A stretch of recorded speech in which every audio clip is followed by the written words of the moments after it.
Welcome back to the Nature of Mental Health. Today I join Eric Stone of the Rewilding School here at Marsh Sanctuary in northern Westchester County, New York. The Rewilding School is a nature-based outdoor education organization that offers year-round programs for children, families, and adults focused on learning through direct interaction with the natural world. It emphasizes curiosity, play, hands-on skills, and connection with the outdoors rather than traditional classroom schooling. They serve preschool-age children through adults and have programs for after-school, summer camps, as well as programs for BIPOC communities.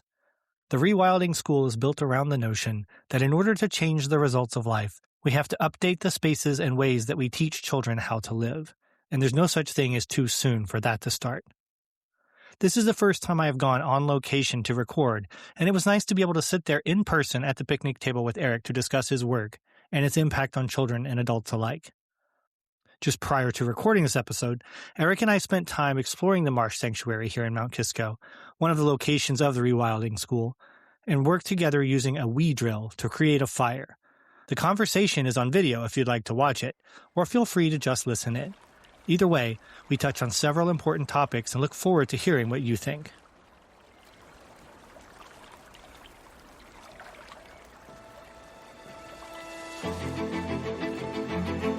Welcome to the Nature of Mental Health, the podcast where we explore how time outdoors supports emotional well-being, resilience, and healing. I'm your host, Will Henry, clinical social worker, nature-informed therapist, and founder of Riverstone Mental Health Collective. Join me as we dive into practical tools, meaningful conversations, and inspiring stories that help us reconnect with the natural world and ourselves. Thanks for being here. Let's get started. Welcome to the Nature of Mental Health. I'm so thrilled to welcome Eric Stone from the Rewilding School to the program today. We're going to talk about his program, but we just had a really cool experience building fire from please help me. What was it we were using? It was a weed drill. A weed drill. So it's a method of making fire by friction. So, yes. The classic cartoon of rubbing two sticks together to make fire doesn't work too well. You got to add a mechanical advantage to it. And so what we did is we took two pieces of cedar, a spindle, and a baseboard. We stuck one inside the other, and we started spinning this using a string. Right. And by making it spin fast and in the right place, we were able to get smoke, and then an ember, and then a fire. But what's really interesting about the weed drill is that it depends on cooperation and teamwork. Mm-hmm. A lot of people think of survival as this lone wolf thing. Correct, yeah. But it really forces you to think about community. And this is a perfect example of that because you have to do this method with two people. Right. It was a great experience to really, because we had to communicate, like you were saying, and I found it very not challenging. Like I had to kind of drop anything from my mind and paying attention to what was happening as I was moving, mm-hmm. as I was moving the strings. And watching you and trying to take your cues, I thought it was very what? Unlike what I'm usually doing, because I do things alone a lot, and finding that communication, that cooperation that you're talking about was really unique. Awesome. I'm glad that was your experience.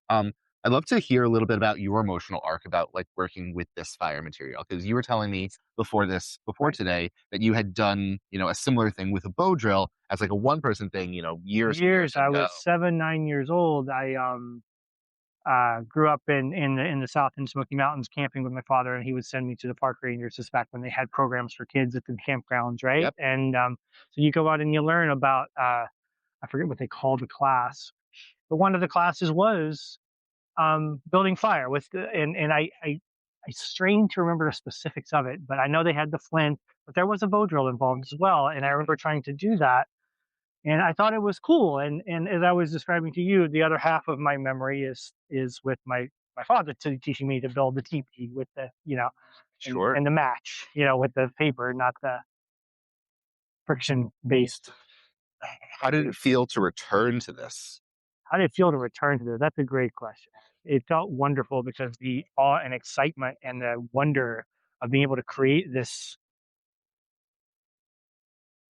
event, not even this thing. It's an event. It's a life-changing event. Creating fire has been, right? And so it was really A huge smile came over my face. I was excited. I was like, "Yeah, you look fire!" That energy was palpable from Yes, my end too. yes, yeah. Yeah, I mean, this is something that I do very regularly Uh, with students of many different ages. But I'm always reminded about this one student I had in our Roots program. mhm.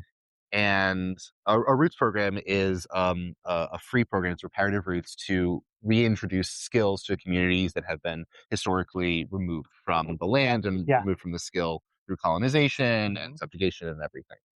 And there was this one woman who we had built our own friction fire kits, and she was working on it for hours. She was so determined to get it that when she finally got smoke and when she finally got that ember and she finally was able to blow it to flame, she collapsed and just started crying. Wow.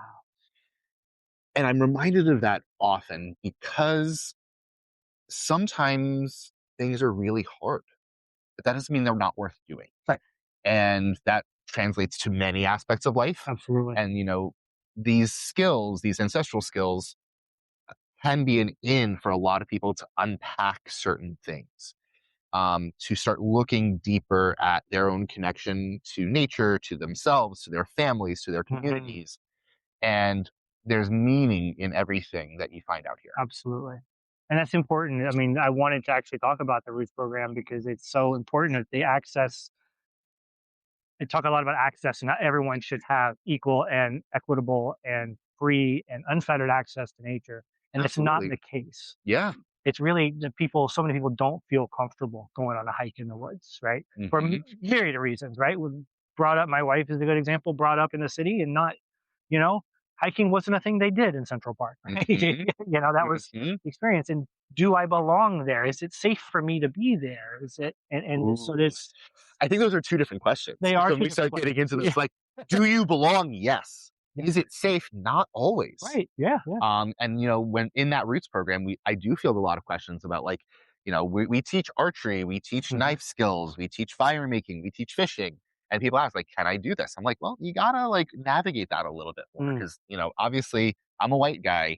I have a lot of privilege. I've Yeah. had the cops called on me over a dozen times for various things that I've done in the woods, none of which was illegal, all of it which was, safe and with permission. Um, but I never had anything come of that Right. because of, at least Privilege. in a small Yeah. part, my privilege, Mhm. right? But I think a lot of the students that I work with may not have that same Right. experience. Yeah. Absolutely.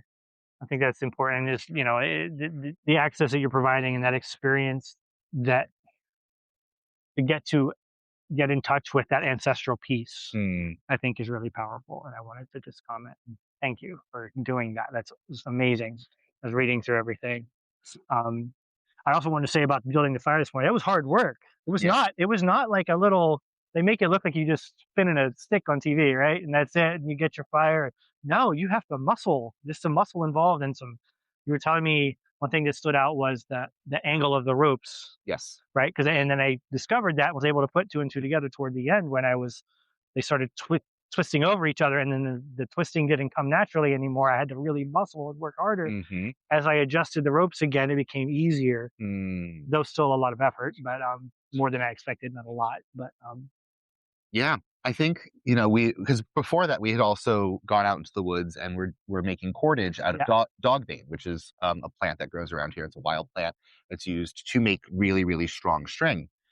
You were also having that same experience with the dog bane, where you were kind of like muscling it through and twisting it. It was coming out, it was okay. It was okay. It wasn't perfect, but then you started getting the mechanics of it down, right. and it became easier. And I think it became um, you could multitask at that point because you had Yeah. got you had Is that sunk what we were walking? when we were walking, right? Yeah. You were able to sink into the skill a little bit Hmm. and incorporate it into the other things that you were doing.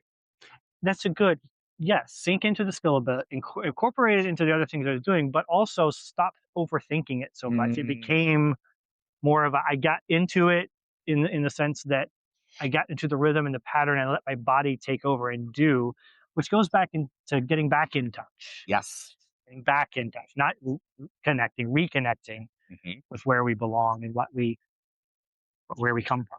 Right. That's a comment that I hear from a lot of like my adult students Mhm. is this felt a lot more natural than anything else I've done. Huh.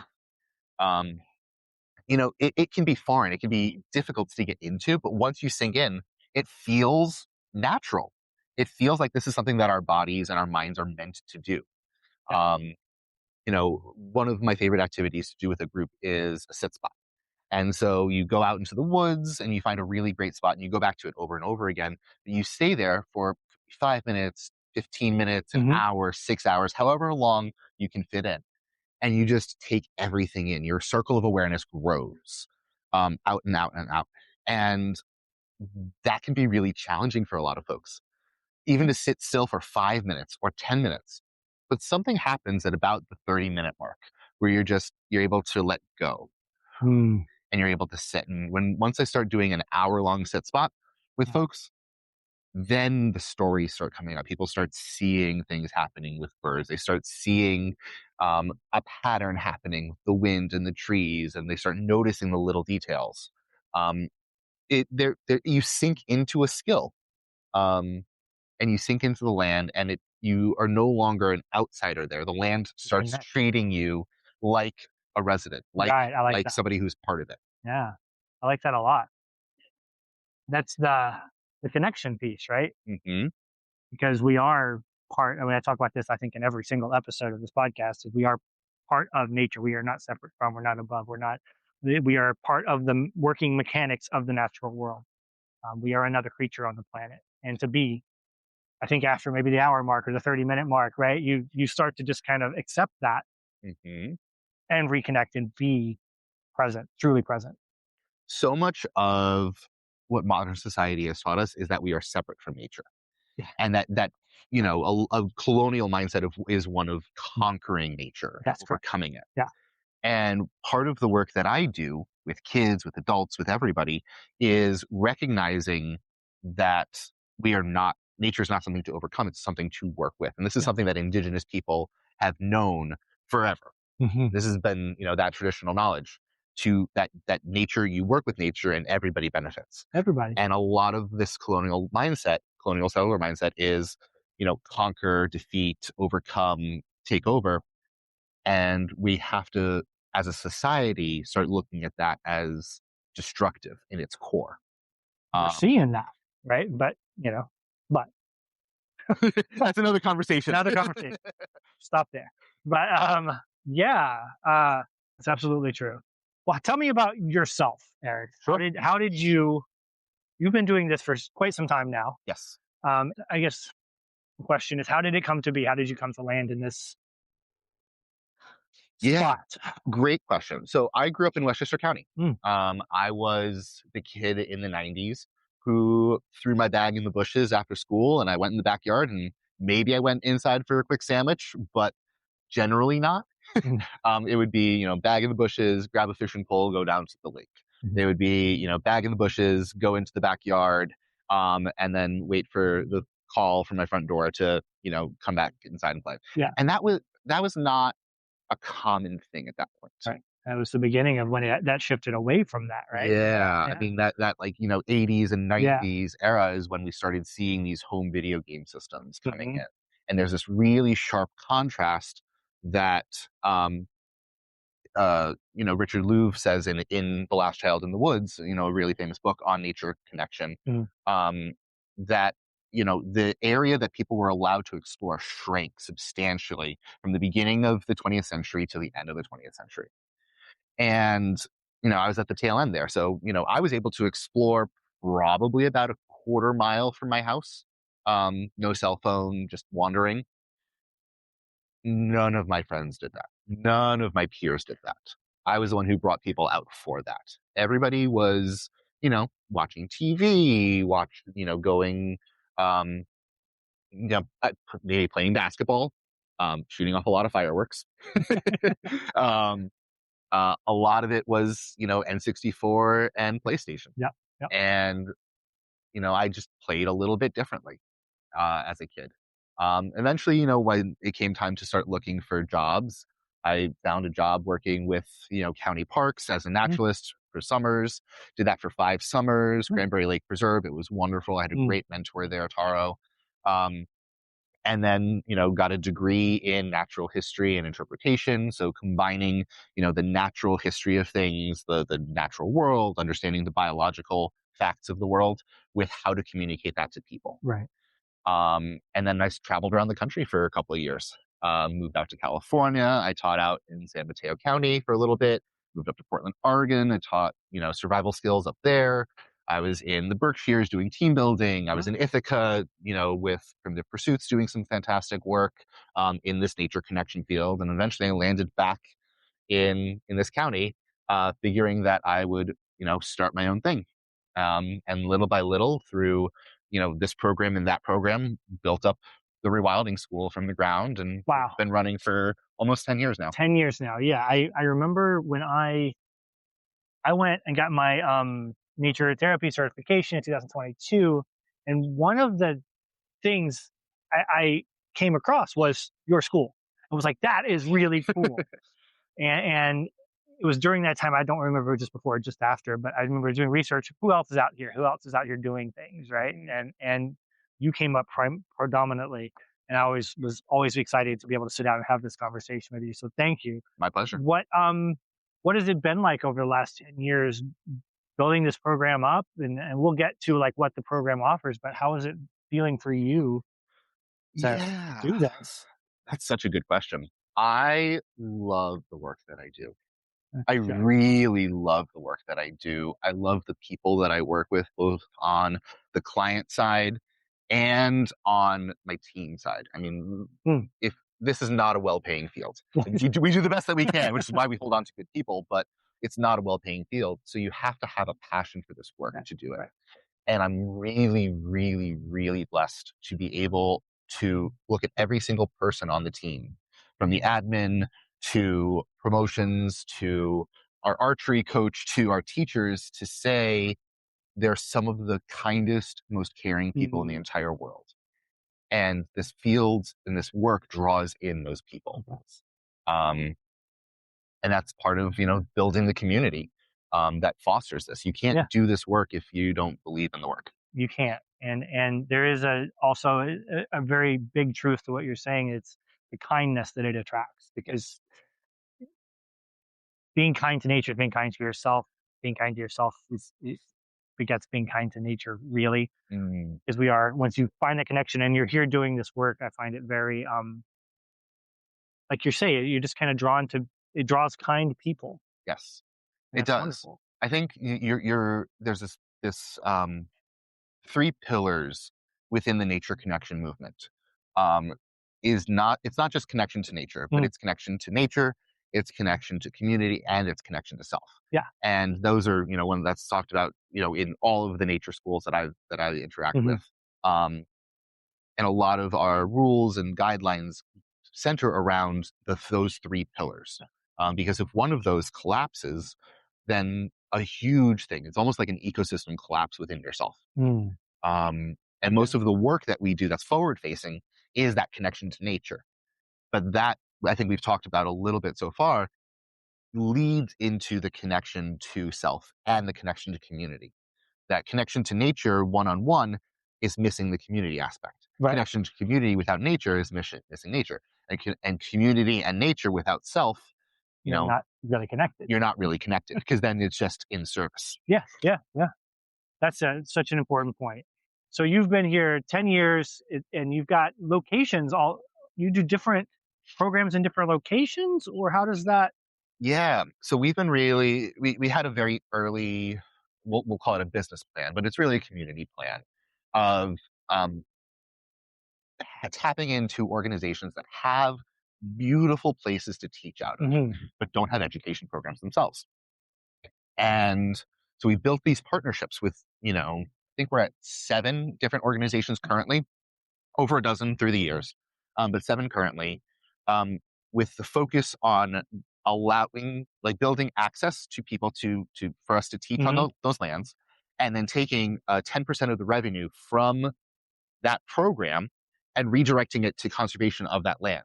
So there's a reciprocity aspect where there's people who are caring for the land, and we operate in a way that is beneficial to the land during program, but also, the main source of anxiety for a lot of these conservation organizations and land managers is revenue and donations. And we're able to make it a really tangible thing. So they're not just doing it out of the goodness of their heart or for the kids.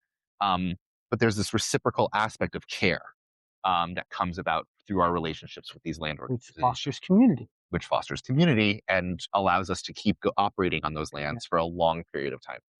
But we're here on Marsh at Marsh Sanctuary, which is Yes. took me on a little tour here. It was beautiful. That I didn't I knew of it, but being here for the first time, this is beautiful. I mean, what programs do you run out of? Do you have different programs on different locations? We do. Okay. Yeah. So we currently partner with Sawmill River Audubon, Marsh Sanctuary, Westchester County Parks, Somers Land Trust, um, Croton Parks and Rec, and I'm sure I'm missing a few. Apologies to those organizations. Um, but at this one, Marsh is kind of our cornerstone Okay. program. So we do birthday parties, scout programs, all of those standard things. But we also have a forest play group that meets here. Mm, So those are our littles. They get dropped off after their regular school day just to come here and play. There's a lot of, preschools they may have like a playground, but they don't have, 56 acres to yeah. explore. Right. And so that's, It's different playing on a rubber playground than it is playing in the forest. it Right? is. We can go deep into the philosophy of loose parts play and, student led play and all of that. And um, that's another conversation. Yeah, okay. And so, that's one of the cornerstones is to get them in young so that Yeah. there's familiarity and comfort early. Absolutely. We run our Wild Summer program here, which has like different themed weeks that dives into live action video games, to Stone Age technologies, to fantasy exploration of character, um, to solving nature mysteries. It really goes into the skills um, of survival, connection, and creativity. Yeah. Um, and it's just, we have our Wildlings and Wild Ones program here. So those are parent-child programs. Okay. So, families come out That's here important. and make a weekend of, they make an entire season of exploring nature as a family. As a family.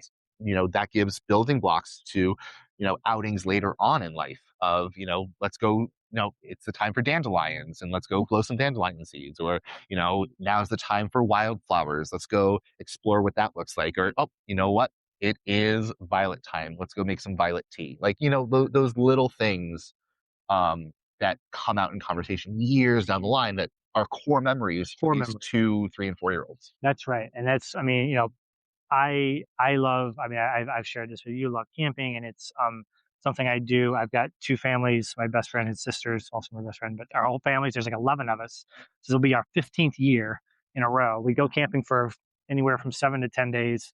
Just, it's car camping, but we're out there, we're exploring, and this is, I can honestly say, and they will all attest, the kids' favorite trip. They all ask, when are we going camping? When do we get to go camping? What is it going to look? What are we going to do to this? And it's the core memories, and it's so important to build that connection, not build to that reconnection with nature, and have it be this comfortable space that we turn to and say, "Hey, look, it's dandelion season. It's time to make violet tea." That starts young. Yep. It's wonderful that you're. How young do you start? We start at 10 months. 10 months. Okay. So that's our families. Our Wild Ones program. Okay. And it really becomes this exploration of, interacting with the world at its most basic level. Mm-hmm. So textures and, some of these kids have only started seeing colors for a few months, right? Mm-hmm. And it's a lot of like, can I put this in my mouth? And showing parents what is safe for them to put in their mouth and what is not safe for them to put in their mouth. But it builds familiarity. It builds that connection early on. And it really is as much a class for the parents as to how to have a relationship with nature and a child at the same time as it is for the kids themselves. There's so many, I imagine, parents who get that are like, I don't want to say fearful, but unaware and unfamiliar and insecure about what it's dangerous, but is it? And what is dangerous? What is not dangerous? And what, One of the things that we teach is that there's things to be aware of, not things to be afraid of. I love that. Oh, love that. And a lot of the families that we work with, like many of the families around here, have moved up from New York City to have a deeper connection to nature. But they may not have grown up with that connection or that knowledge. And so we act as a bridge to a lot of families who, wants to have that connection, who want to have that exploration. but don't necessarily know the mechanics of it or even where to start. So we have, our naturalists who are incredibly kind, caring, and talented, um, show the exact pathways to interact with nature that are safe, enjoyable, and connected. That's great. That's so important. Um, so you start them at 10 months. Yep. So you have, what are the different programs you have? So you have the wild ones you said? Yep. Wild ones is from 10 months to 24 months. Okay. Wildlings is from 24 months to 5 years. Okay. And those are, weekday or weekend, but those are parent participation. Gotcha. And then we have our forest play group, which is weekday afternoons, both in Croton and Mount Kisco. And then we have our, summer programs. So we have our summer forest preschool, which is filling up, thankfully. We have our wild summer program, which is like a school age camp style class. Okay. During the summer.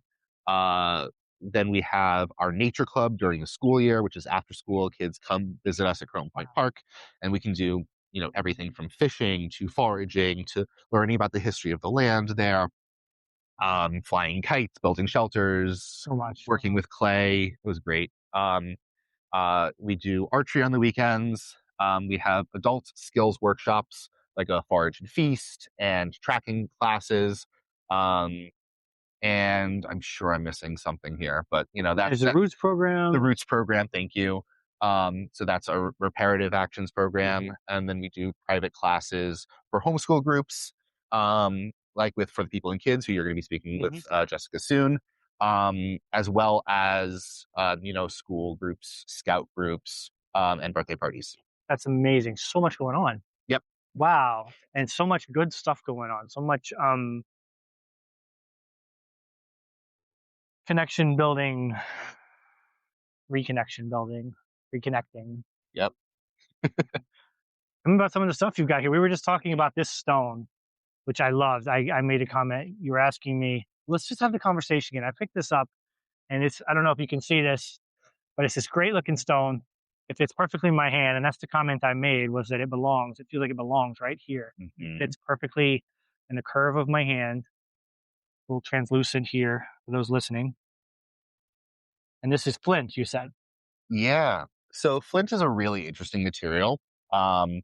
It breaks conchoidally, so it creates this fracture. So if you hit it at the right angle, you can create a very, very sharp edge on it.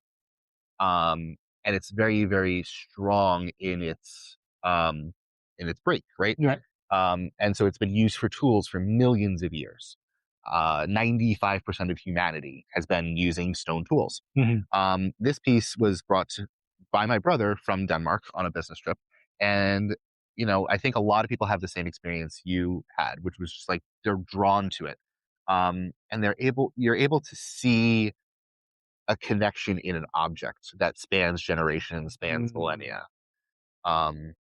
Because you can turn it into arrowheads, you can turn it into atlatl points, you can turn it into knives and scrapers and burins and all kinds of tools, wherever your creativity goes. I wouldn't necessarily practice on a material like this, but like I make arrowheads regularly out of salsa bottles and like more modern materials as practice. Waiting for the right moment to turn that into a tool. I used to try to do it from slate.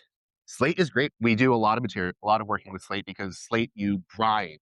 Oh, okay.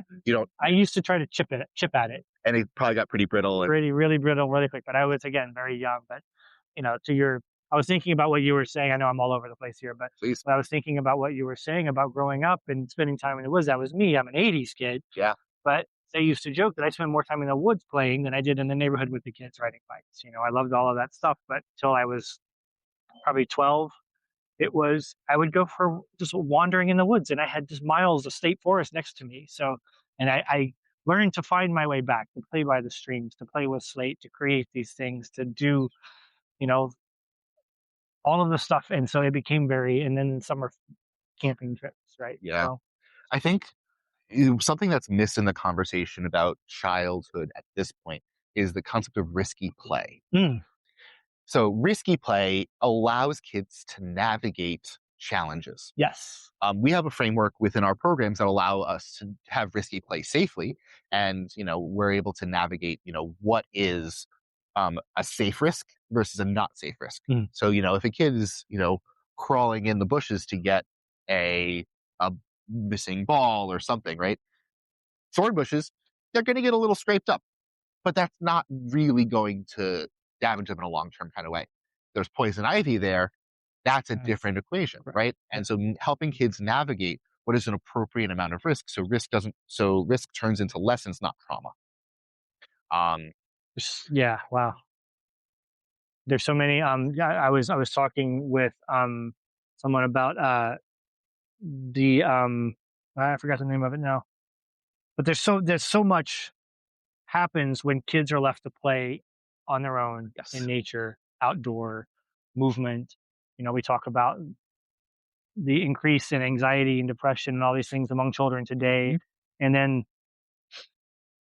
almost not counterintuitively, but what's the word I'm looking for? But one of the counters to that is movement, Yes. and being in nature, being able to solve problems, work things out, all of this stuff, whether it's interpersonally, whether it's concretely with an object, whether it's, And you have to give kids opportunities to do that. yes, It's the opportunity to learn and grow and fail. and fail. The opportunity to fail is something that is missed so much, So much. because then it allows a reforming of how to get that achievement, right? When we have kids who come into programs who are so used to being able to look up a cheat code Yeah. or having automatic successes or raging if they're not able to get what they want. Yeah. It's a very, very normal thing in today's society, especially for young boys, to get ragefully angry if they don't get what they want in a game. And that translates outside of games It as does. well. And so what we see often is kids who are able to come to programs, to interact with nature and community and learn. It may not be their favorite thing. Some kids love what we do, and it becomes their lifelong passion, and they end up working with us. And for some kids, the only takeaway they have was it was okay. But what they really mean is I learned how to navigate frustration. Yeah, because they're not being rageful, right? They're saying, well, it was okay. Right. That is, what's the word? A navigation of Yes. that frustration, right? Exactly. But they're not raging. Yeah. Right? They're able to say it was okay. I didn't get what I wanted, but I'm here and I Yeah. survived. And we hear from parents all the time and families that, there's a change that happens after kids, come play in the woods for a week. Mm-hmm. And it's profound. It Really is profound. Yeah, it is. It's not. The last episode that aired was with Wayfinders on the Hudson, which is another outdoor program, who doing great work, and they talk about the parents reaching out to them, going, "What did you do to my kid?" Because they're like regulated. Yeah. We get that all the time. I mean, kids who it's a very unnatural thing for a kid to be in four walls for an entire day and expected to focus. It's especially in today's, everything is so instant gratification, rapid fire succession, Exactly. run-on sentence, whatever metaphor you want to throw at that. It's nonstop. And I heard recently, I forget who it was, talking about life being a run-on sentence, and sometimes we need punctuation, and how this can. I see nature as kind of being able to be that pause, that Yes. period at the end of a sentence. But anyway, it was stuck with me. Sure. Yeah. I also think it's important to recognize that kids should be allowed to be overstimulated. Mhm. Right? Not that they should become overstimulated, but recognizing that if a kid's overstimulated, the solution is not to make more demands of them. Aha. And when we have kids who are overscheduled and there's so many expectations placed on them in a classroom, both in terms of behavior and in terms of learning objectives and social navigation without the time to navigate social challenges, Yes. that nature can, a lot of it can be rolled over and, ignored. Those become problems later on. Kids who are then able to have an outlet for that, where they can shift the narrative, where they can reclaim their agency, where they can reclaim their Mm. creativity, and where they can learn the skills to navigate social challenges, it makes things sink better Yeah. in an academic and in a social setting. It absolutely translates all across the board. But I think one of the important things I heard you say was giving them the opportunity to do that, right? And that's Yes. what being out here does, that on their terms. That's what I was looking for, on their terms. Being able to come out here and navigate how to deal with an interpersonal conflict. You have the adults here to help manage, but they learn to work that stuff out. They learn how to work. Mhm. This isn't working. What can I do different? And the failure, A, is our best teacher, but B is also, it provides more opportunity for them to say, "Let me try this again." Exactly. They're met with support here, Mhm. right? They're met with support in these programs in nature. Nature is not something that goes, "That's it," usually. I mean, there's some things that we want to steer clear of, right? But Sure, anything that's gonna harm them in a serious way, yeah, either physically or emotionally, that's where we set yeah, boundaries. The absolutely. rest of it, we offer guidelines. Yeah. I guess the question that I often ask people early on is, what brought you here today? So why were you interested in learning more about what we do and, inviting me onto your podcast? Well, like I alluded to earlier, was you're one of the first people I saw that was doing this work, and the work that you do is so um, important, and it starts. I don't know. It touched something inside me as being someone who's been connected. My first steps were taken in a campground, so I think my whole life, like I have this nature connection. Lost it for a while, reconnecting with it, helping my wife connect with nature, helped me reconnect and fall back in love. It's this beautiful story, Hmm. and seeing what you do just kind of, it lit a spark in me, Mm, and wanting to know more, because I think what you were saying earlier about it, it attracts kind people, yeah. and people that can be with young, 3-year-old children in nature. And it takes a special kind of person to be able to do that, really, and I like that you're teaching how to be more connected, because then that spreads and casts a wider net. I don't know. It translates. It's contagious. It's all of Yeah. those things. I think if you put things out into the world that make a difference, those ripples are felt outside of your direct impact. Absolutely. And, one of my greatest joys is training teachers. Mm. So we had, for years and years and years, we ran a forest preschool. And so many of our teachers who were teaching in the forest preschool have taken the lessons that they've learned as a forest school teacher Hmm. and put them into the classroom. And, coming from as the child of two teachers, Uh-huh. there is, all of our teachers are incredibly overworked. Oh, understatement. And yet they're being asked to implement more and more and more by administrations that are often having less and less and less opportunities for them to do what they need to do Hmm. for a variety of reasons. And yet, to be able to have an outdoor learning opportunity and be able to hone your craft as an educator outdoors, it's so much different than learning in a classroom. And it allows you to say, you know, classroom education is very much like, here's your learning objective, here's your implementation, right? This is how you evaluate whether they got it or not. And but you're constantly having to hit these curricular milestones. We don't have that out here. We have, this is your classroom, this is your creativity, this is your um opportunity to experiment. It's your laboratory. Go out and find and discover. Yeah. And if we can just have teachers who have been trained in an outdoor learning environment with that methodology Mm. go into the classroom and find other ways to connect with kids that aren't just what's scripted in a curriculum module, you know? It's about creativity, like you're saying. Yeah. Exactly. And approaching kids, meeting kids exactly where Where they they are. are. Love that. Yes, absolutely. And that's so important. Meeting them where they are. because we often don't. There's so many expectations, like you were saying earlier, placed on kids, and the expectations of the expectations and their expectations of how they should meet those expectations. And it's a It's lot. overwhelming It's for kids, overwhelming and for they don't anyone. know anything else. So Yeah. but that's not, they know something's not right.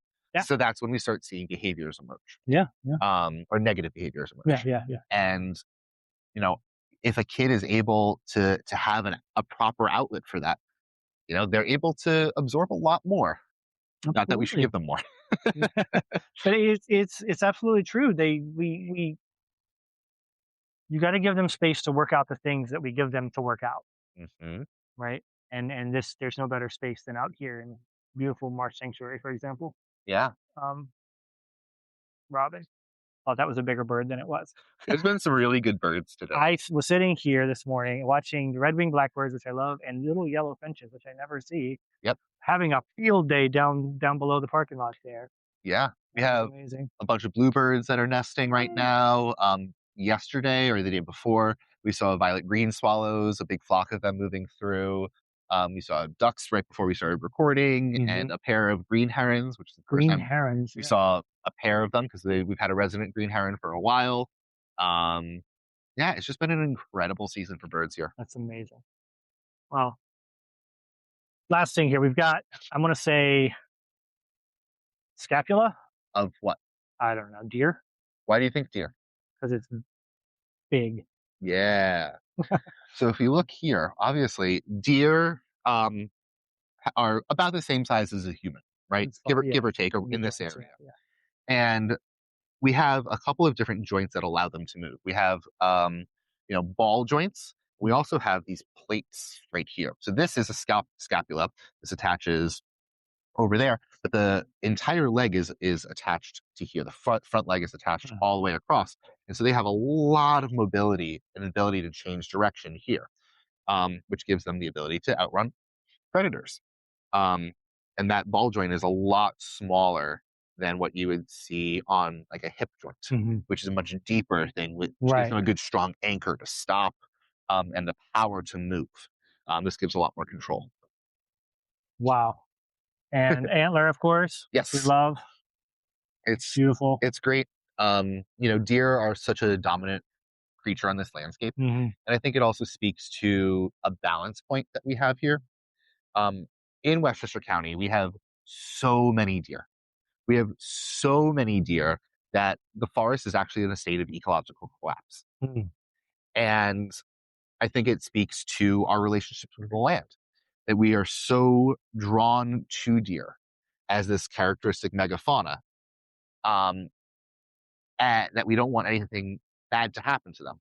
So we, get rid of predators, and we do all of the things to, protect the beautiful animals.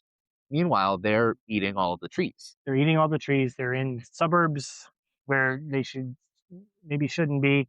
Yep. Down near cities like my yard, which is near the town, and there's no reason a deer should be in my yard. There's a lot of deer. There's a lot of deer. And so one of the things that we're doing here is making sure that we have spaces where the deer can't get to let our trees regenerate, because we don't have many trees. All those exposures, right? Yep, Yeah. deer exposures. Yeah. And it helps the forest regenerate. Yeah, it's important. Lastly, we've got this beautiful basket, and I'm guessing there's a story here. Not a great one. Yep. No, I think so. Basket making is a skill that I love deeply. You made this basket. I did not make this basket. Okay. But it holds one of our greatest treasures, these oyster shells. And so oyster shells are a reminder of people's relationship with the land. These all came from the Hudson River, where oysters had been harvested for over 6,000 years. There's oyster middens, that have been continuously fed up until, I would say, about 200 years ago, by indigenous people, the Lenape. And, the oysters, they never changed in size. It was a sustainable harvest for thousands and thousands of years, until we started putting pollutants in the water. Stormwater effluent, sewage runoff, all kinds of things went into the water, and the oysters disappeared, largely. And so, we carry around these oyster shells as a reminder of our relationship with the land, that we are not separate from it, Correct. that we are part of it. And this was an incredibly valuable food resource for so many people for so long. Now there's no oysters to harvest safely. And they also clean the water. So imagine if we put so much pollution into that water that we killed the thing that was cleaning it. Now, thanks to some really good people, we're changing that relationship with it. It is changing, absolutely. But the basket was found at a thrift store. Okay. You made it there. I did. Look, I can make a basket. I can't make anything. Yeah, make immediately like this. This is a very good one. Yeah, very good basket. Wow, this has been an incredible conversation. So much going. I want to, I guess, give opportunity for you to kind of tell us about some of the things that are going on now and programs filling up that people want to get on, or that stuff. I would say we're wrapping up our spring season right now. So if you are interested in joining any of our, parent-child classes or after school, you got to wait for the fall. But we still have some space available for our summer forest preschool and our wild summer program. And we also have an adult survival workshop coming up in a couple of weeks. So if you're interested, check out rewilding.school.com and you'll be able to see all of our upcoming programs. Nice. And is there any socials or anything like that? Are you have any of that stuff? At Rewilding School, Gotcha. But we don't update it that often. Gotcha. We're much more comfortable being in the woods than posting online. Understood. Understood. And being going to the website, reaching out through there, it's the best way to get in contact with you. Absolutely. This has been fantastic. I really enjoyed building a fire. Thank you for bringing that genuine moment of awe to my heart. Really, that was, I don't know, when you held up and we saw the fire catch, I was like, a great moment. It made my day. I'm glad. And that was what I hoped today would be, was kind of setting the tone of like, this is so that you could feel exactly what we do. And, we can use that as a starting point. And it's I imagine seeing a bunch of kids or even adults or, whoever doing that for the first time, right? It must be quite a rewarding experience for you and for them, right? It can being connected. It becomes that core memory that we talked about. Yeah. Core memories. Awesome. Thanks so much, Eric. Thanks, Will. Thanks for listening to The Nature of Mental Health. If you enjoyed today's episode, please follow, rate, and share the show. It helps others find their way to this community. For more resources, visit riverstonementalhealth.com. Until next time, notice the small spaces where nature meets your day. Stay curious, and may you find resilience in every season.